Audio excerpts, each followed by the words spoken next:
Mamangka mga tayo mga kalakbay kasi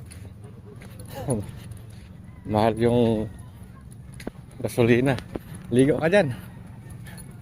Pwede pala maligo dito eh.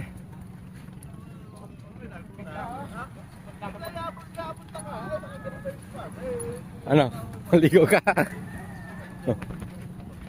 Ito ulit tayo mga kalakbay sa ano, dagat kasi may mingwit tayo. Wala tayo pambili ng ano, mahal yung isda.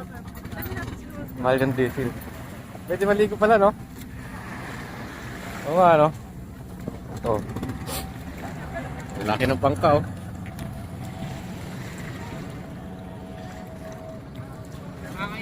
Dami, oh.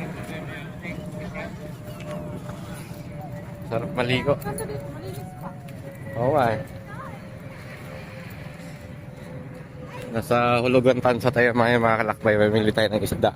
Dito kasi mura dito kaysa sa ibang palengke. Yung dami pa naman ng ano, daming bangka, oh. Pwede pala maligo dito. Ano yung isdaan? Dapat mali ako sa picture mo kasi ano.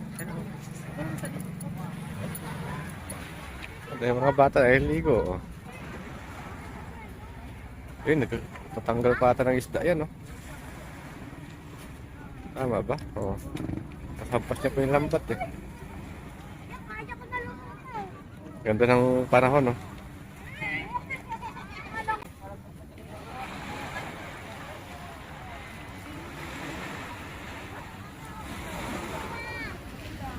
Pwede ba tayo na isda?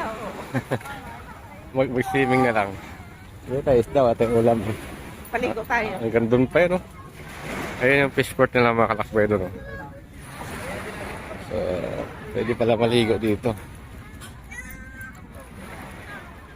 Tayo pa nakaabang, oh. Puro isda yan, oh. Banyera, oh.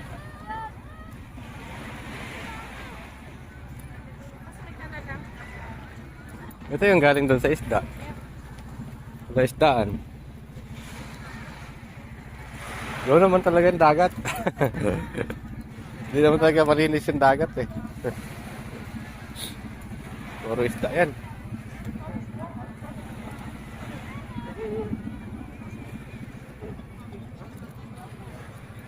Sana. Ano? Ang isda yan. Yan, paborito talaga yan. Ano isda yun, kuya? Di ba naman ang isda yan?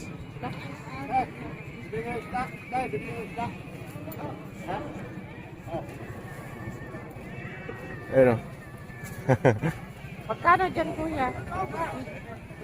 250 kilo?